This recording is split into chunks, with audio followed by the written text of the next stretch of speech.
Assalamualaikum warahmatullahi wabarakatuh. Hai, perkenalkan nama saya Siti Lijami Husnia. Saya dari Prodi Sosiologi 2E, Fakultas Ilmu Sosial dan Ilmu Politik, dengan NIM 12580300159. Pada kesempatan ini, saya akan mempresentasikan hasil analisis 3 jurnal dengan tema keterlibatan orang dalam hubungan patron klien. Topik ini penting karena fenomena orang dalam masih sering terjadi, baik dalam dunia kerja maupun birokrasi. Di sini sudah ada mind mapping yang sudah saya buat. Yang pertama ada teori dari 3 artikel tersebut, kedua ada metode penelitian dari 3 artikel tersebut, ada juga tujuan dari penelitiannya, dan ada research dan gap dari 3 artikel tersebut. Pertama, teori dari 3 artikel tersebut. Dari ketiga jurnal terdapat 3 teori utama. Yang pertama ada teori patron klien, yaitu hubungan antara pihak yang memiliki kekuasaan atau sumber daya dengan pihak yang bergantung. Hubungan ini bersifat timbal balik, tetapi tidak seimbang karena patron lebih dominan. Yang kedua ada teori neopatrimonialisme yang menjelaskan bahwa sistem modern seperti birokrasi masih dipengaruhi oleh hubungan pribadi, loyalitas, dan kepentingan politik.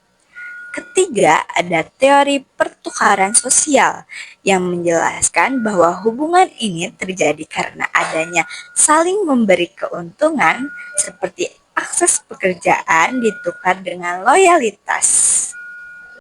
Dari teori-teori ini dapat dipahami bahwa orang dalam muncul karena adanya relasi kekuasaan dan kedekatan sosial. Yang kedua ada metode penelitian. Ketiga jurnal menggunakan pendekatan kualitatif. Penelitian dilakukan melalui studi literatur, observasi, dan wawancara mendalam.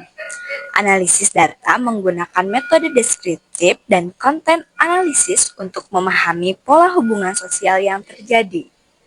Pendekatan ini dipilih karena fokus penelitian adalah memahami fenomena sosial secara mendalam, bukan angka atau statistik. Yang ketiga, tujuan penelitian. Tujuan dari ketiga jurnal adalah untuk menganalisis bagaimana hubungan patron klien terjadi dalam kehidupan nyata, baik dalam birokrasi maupun dunia kerja. Selain itu, penelitian ini juga bertujuan untuk melihat dampak dari hubungan tersebut terhadap keadilan, profesionalisme, dan kualitas pelayanan. Yang paling penting, ketiga jurnal ini menyoroti bagaimana orang dalam berperan dalam mempermudah seseorang mendapatkan pekerjaan atau jabatan. Yang keempat, ada research dan gap dari ketiga artikel tersebut. Berdasarkan analisis, terdapat beberapa celah penelitian. Pertama, masih kurang data empiris yang mendalam. Kedua, belum banyak penelitian yang secara khusus membahas fenomena orang dalam. Ketiga, penelitian masih terpisah antara birokrasi dan dunia kerja, belum dikaji secara menyeluruh. Selain itu juga, solusi yang diberikan masih bersifat umum dan belum aplikatif dalam kehidupan nyata. Sebagai kesimpulan, keterlibatan orang dalam merupakan bagian dari hubungan patron klien yang masih terjadi di masyarakat. Hal ini menunjukkan bahwa akses terhadap pekerjaan dan jabatan masih dipengaruhi oleh relasi sosial, bukan hanya kemampuan. Sekian presentasi dari saya. Mohon maaf bila ada kesalahan atau tutur kata yang tidak dapat dimengerti karena saya masih dalam tahap pembelajaran. Wassalamualaikum warahmatullahi wabarakatuh.